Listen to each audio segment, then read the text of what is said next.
Bonjour à tous. Alors aujourd'hui pour ces 2 heures Events, j'ai le plaisir d'interviewer l'homme masqué qui est là. Je ne vous dévoile pas qui c'est pour l'instant. Et il nous parle en tout cas de sa pièce de théâtre Entre larmes et lumière qui est en cours de montage, mais également de son livre qui est déjà sorti et qui cartonne, c'est un vrai carton, mais aussi d'un film qu'il a tourné et qui fait tour des festivals. Donc on en parlera tout à l'heure un peu plus du film bien entendu. Qui s'appelle Vénus et qui vient d'être projeté au 7e festival d'Anvers et qui a cartonné, qui a remporté le premier prix et qui part maintenant dans tous les festivals internationaux. Donc, je vais vous dévoiler qui c'est, alors on va regarder qui c'est, on va bien le découvrir. Bonjour cher monsieur masqué. Bonjour très chère Claire. Gilles Ahmed Dumio. Bonjour Gilles, comment vas-tu? Très bien. Écoute, très bien. Merci de nous accueillir ici, dans ton antre magique qui est chargé d'émotions, chargé de fantaisie. C'est vraiment très agréable d'être ici, dans ce petit coin très intime. Moi. C'est chez moi et c'est moi. C'est ça, voilà. C'est lui. Alors Gilles, tu es donc l'auteur de cette fabuleuse pièce donc Entre larmes et lumière, qui va bientôt arriver, qui est en cours de montage. Et avant de parler du sujet même et de tes comédiens, parle-nous donc de l'acheminement et du parcours de cette pièce pour commencer. Alors cette pièce, elle a commencé pour les fêtes de 2016-2017. Je me trouve en Arménie, en famille, et puis je lisais un livre. J'ai lu un livre qui m'a beaucoup plu, qui s'appelle toujours, excusez-moi, Dans les forêts de Sibérie. C'est un roman de Sylvain Tesson, qui après est devenu un film avec Raphaël Personnage. Et ce livre m'a emporté en Russie, en Sibérie, et c'est là que ça a fait un déclic. Voilà, j'ai eu un déclic par rapport à ça, je me suis imprégné de tout ça, et puis un matin, une feuille blanche et un stylo, vous savez comment ça se passe, voilà, ça a découlé d'office, et j'ai écrit, ça a coulé tout seul, j'ai écrit toute la trame de ma pièce, très vite. D'accord. Par rapport à ça. Et voilà. Mais alors justement, est-ce que tu te souviens, est-ce qu'il y a vraiment un moment particulier, une idée particulière qui t'a donné ce déclic-là, qui t'a fait justement, comme tu dis, prendre stylo, papier et bam, on écrit la trame et que c'est venu comme ça. Il y a bien un moment clé. Le moment clé, ça a été dans ce roman, le fait de me retrouver projeté en Russie et en Sibérie. Ça a fait travailler mon imaginaire, et moi j'ai toujours été très proche de la Russie, des romans russes et de la danse classique. Et voilà, il en est découlé tout seul que pour moi la Russie c'est la danse c'est la Russie. Donc voilà, tout a commencé comme ça. Alors justement, restitue-nous un peu le cadre, où ça se passe, donc quand ça se passe en Russie, à quel moment? Ça se passe en Russie, nous sommes en 1835. Ça se passe à Yalta. Yalta, c'est une petite ville qui n'était pas en Russie, mais qui était, un peu comme le Monaco pour la France. C'était l'endroit privilégié où ils aimaient se retrouver l'été. Et voilà, pour eux, c'était la Russie. Donc ça se passe à Yalta. Je suis le directeur d'un vieux théâtre. Je suis un ancien danseur étoile, qui malheureusement a eu un accident de cheval. Il perd l'usage de sa jambe droite et par rapport à ça, il devient quelqu'un de très dur, de bourru, de méchant, tout ce que vous voulez. Il boit beaucoup d'alcool pour faire passer un peu la douleur. La morphine n'existait encore pas en 1835. Et il n'a qu'un seul but dans sa vie, ça va être de créer il veut laisser une signature artistique. pour sa vie. Donc il crée un ballet qu'il va appeler le ballet signature. Voilà. Donc il n'a de cesse de la pièce, c'est ça, c'est l'acheminement jusqu'au but final, jusqu'à ce ballet signature.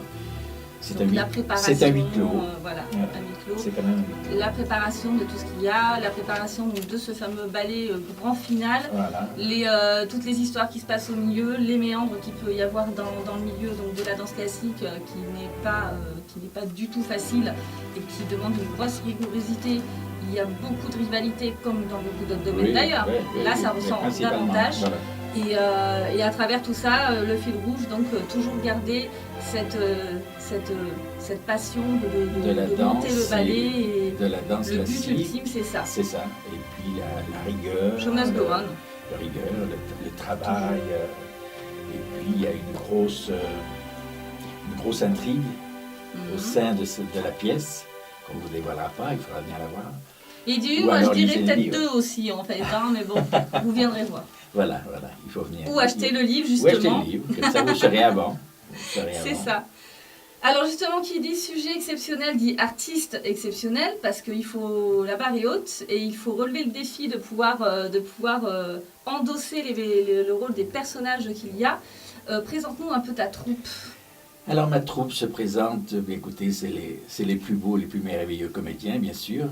Donc, pas très objectif. C'est pas très objectif, non, mais très amoureux de ces comédiens et comédiennes. Très talentueux. J'ai vraiment eu beaucoup de chance. Ils ont du niveau. Beaucoup de chance. Donc, j'ai Estelle Lanière, qui sera ma grande ballerine, avec la carrière qu'elle a derrière elle. Donc, Estelle qui était ancienne meneuse de cabaret, Folie Bergère notamment. Donc, une grande dame. Ensuite, nous avons Laurent Banne. Laurent Banne, que tout le monde connaît, et qui est en ce moment sur Priscilla Folle du désert, qui vient de sortir un album. Nous avons Olivier Bénard. Olivier Bénard, que je suis depuis qu'il est bébé. Je l'ai connu presque enfant. Et j'ai fait toute sa carrière. Donc il est aussi comédien, danseur, chorégraphe, chanteur, il sait tout faire. Ouais. En général, c'est beaucoup tous ces premiers comédiens sont des multicasquettes. Ensuite, nous avons Nicolas Mazocco, qui sera danseur et comédien. Il est très proche de moi, c'est mon secrétaire, ton collaborateur, collaborateur artistique, voilà. Nous avons une petite danseuse qui s'appelle Elrine, que j'ai découvert au Festival d'Avignon, quand j'ai une petite danseuse, une belle danseuse, que j'ai découvert au Festival d'Avignon. Elle faisait les pointes dans la rue de la République sous 40 degrés. Elle m'a beaucoup intrigué, je suis allé la voir et en fin de compte, il s'en est écoulé qu'elle a intégré le projet et elle est très impatiente de commencer. Nous avons Marc de Panda, qui est un excellent comédien, qui tourne beaucoup actuellement. Il est sur un filon et tout le monde le demande. Et puis, nous avons l'actrice principale, la comédienne principale, qui n'est encore pas définie. Elle est en lecture. C'est en cours de lecture. C'est en cours de lecture chez 3 grandes dames. Donc, secret. Voilà. Il vaut mieux ne pas en parler pour le moment. On va attendre que ces grandes dames en parlent elles-mêmes. Alors justement, donc tous ces comédiens, tous ces artistes plutôt, est-ce que tu as écrit des personnages pour eux particulièrement? Est-ce que tu les ciblais déjà? Est-ce que tu voyais déjà telle personne? Donc Laurent Banne qui fait le rôle du narrateur. Olivier Bénard qui lui, voilà. Estelle aussi. Est-ce que du coup tu fais vraiment penser à eux? J'ai véritablement écrit pour tous mes comédiens. C'est-à-dire que quand j'ai créé mes personnages, à chaque fois j'avais une vision et je suis allé voir la vision que j'avais. Donc je suis allé voir les comédiens pour leur proposer. Donc pour les principaux, les premiers, ça, ils ont été très vite d'accord. Après les autres, ça a été un petit peu plus... Je suis allé voir des centaines de pièces de théâtre et voilà, j'ai découvert comme ça les autres comédiens. C'est comme ça que je les ai. Mais j'ai écrit pour chacun d'eux. Ça, c'est un fait indiscutable. Et c'est pour ça qu'ils sont tant accrochés à ce beau projet. Parce que c'est se eux. sentent intégrés, parce que c'est eux. Voilà, Il y a une parce que partie c'est d'eux eux. dans... C'est une partie d'eux et qu'il ne peut pas y avoir quelqu'un d'autre. Voilà, c'est vraiment eux. Et C'est je une suis évidence. fier. Et voilà. Et moi, j'en suis très fier. Très fier de ma belle équipe. Alors justement, moi, il y a quelque chose qui m'a frappé, c'est que tu n'as pas que le soutien, en tout cas, de la France, au point de vue artistique, tu as aussi un certain soutien du côté Russie déjà. Tu as des contacts en Russie et qui ont été interpellés donc par ta pièce. Et donc qu'est-ce qu'ils t'ont dit exactement? C'est intriguant quand même, je trouve. Moi, Alors, qu'est-ce qu'on ressent quand on a un petit coup de téléphone? Oui, on a beaucoup votre pièce. Parlons-en un peu plus. c'est très, très valorisant, c'est très intéressant, effectivement. Non, les Russes sont très intéressés, déjà parce que ça se passe en Russie, donc pour eux, ça leur plaît beaucoup. Ça parle de la danse classique, donc il y a tous les ingrédients qui font que c'est du véritable théâtre. Hein, c'est pas un théâtre comique, c'est le théâtre dans toute sa splendeur. Donc ils aiment tout ça et ça les a... C'est du théâtre comique, drama, t'as aussi c'est du théâtre musical, Oui, ça relève un peu du cabaret, mais en même temps vraiment spectacle. C'est un spectacle multidisciplinaire. Il va y avoir des acrobaties, de la danse classique bien sûr, du théâtre, du chant. C'est important de le dire ça aussi. Il y aura des acrobaties, il y aura vraiment des gens du cirque qui viendront du chant. Aussi. Il y a vraiment toutes les disciplines sont présentes. Et on a eu aussi une approche hyper intéressante d'une école biélorusse. Une école biélorusse qui s'est procurée, qui m'a demandé la pièce, qui l'a emmenée en Biélorussie.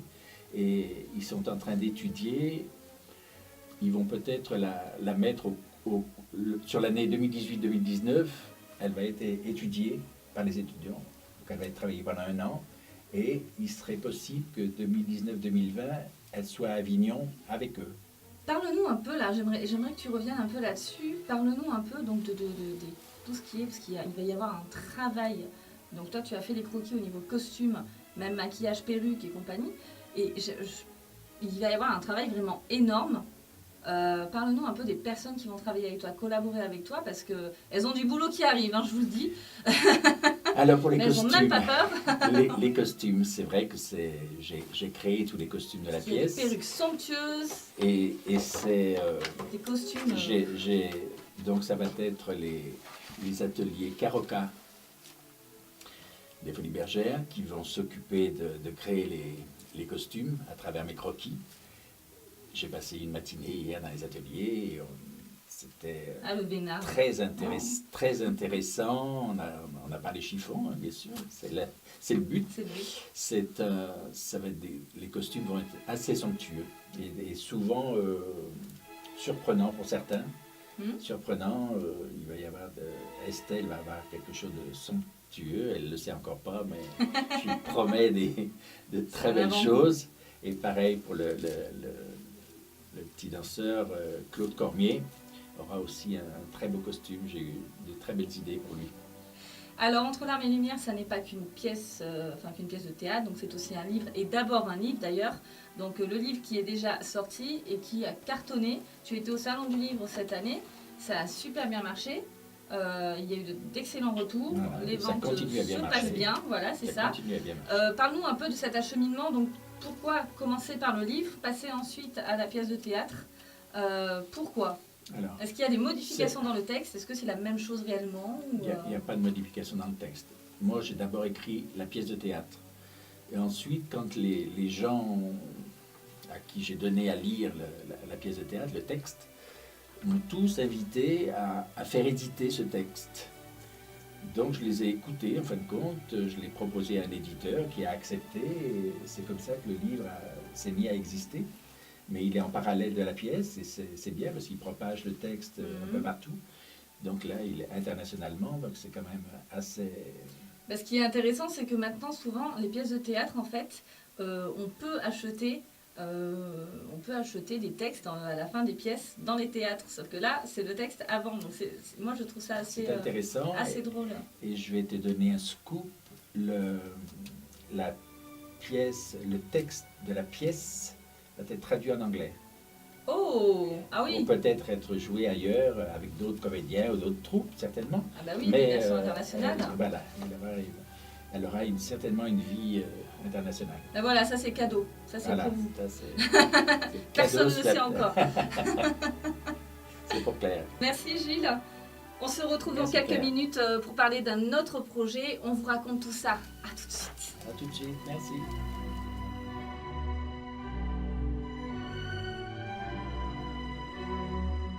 Tu nous parles maintenant d'un film que tu viens de tourner, que tu as tourné et qui est sorti en projection. Donc, est-ce que tu peux nous parler de ce film?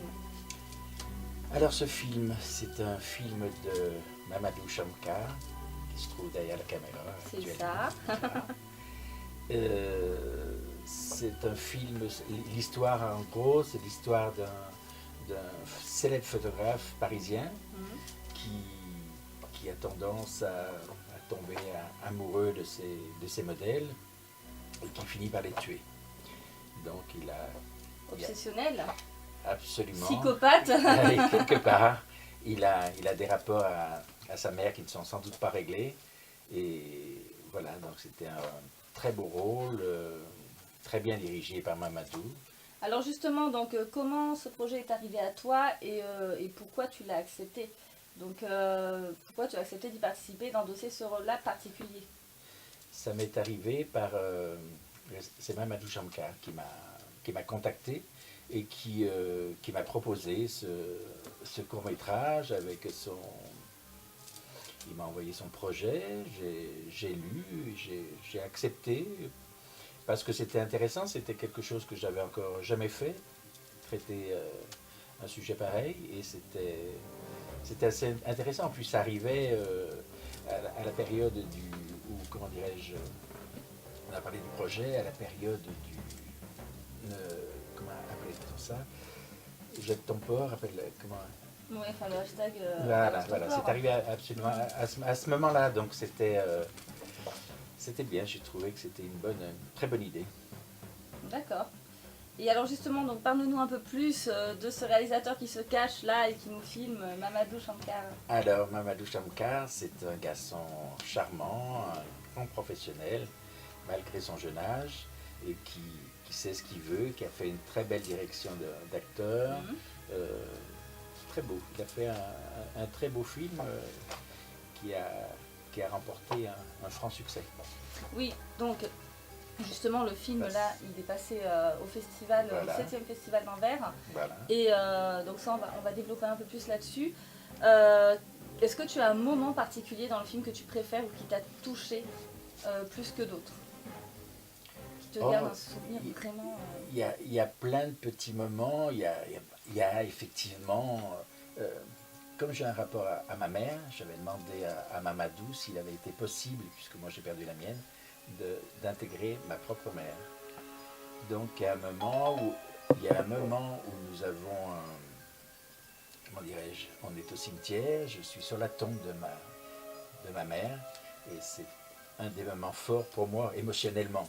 Voilà, c'était très, très drôle de tourner cette scène. Chargé vraiment en émotion. Voilà. Donc tu as ta pièce qui arrive.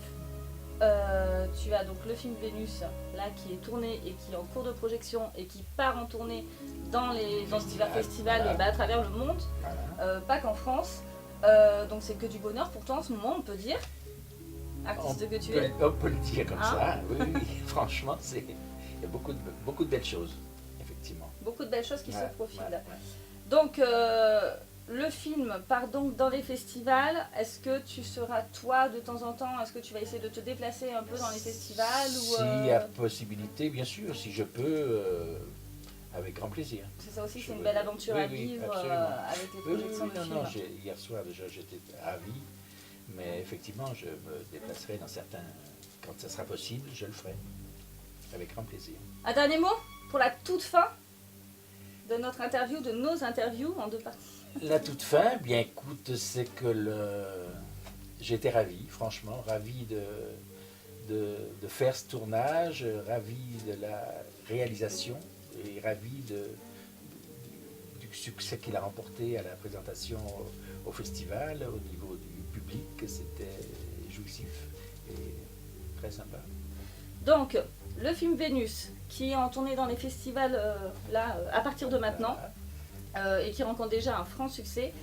Le livre Entre larmes et lumière, hop, qui est ici, là, et qui est disponible aux éditions Edilivre. Et donc la pièce de théâtre, qui est en cours de montage, et qui est donc avec Estelle Danière, on le rappelle, Olivier Bénard, Laurent Ban, entre autres, et donc avec et de Gilles Amadinho. On y retrouve aussi Nicolas Mazzocco qui sera comédien. On y retrouve aussi Marc de Panda, pardon. La petite danseuse, Elrine, qui sera une danseuse. Et donc, à savoir aussi, donc Laurent Ban sort son premier album, donc il a fait un concert complet, archi complet. Voilà. Nous, on y était au Nez Rouge, la péniche de Gérald. On a adoré son concert. Voilà, la péniche de Gérald Dahan au Tresquet de l'Oise à Paris. Il revient bientôt et vous pouvez le retrouver actuellement dans Priscilla Folle du désert au Casino de Paris. Allez sur les plateformes, vous trouverez des billets très facilement. Et pour son album, c'est pareil, c'est en vente sur les plateformes. Donc Laurent Ban qui fait partie aussi de la troupe de Entre larmes et lumière. Ce sera notre narrateur. Merci à toi Gilles. Merci beaucoup. Claire. Merci à Mamadou qui est derrière la caméra. Et puis moi je vous dis à très bientôt. Salut. À très bientôt. Bye bye.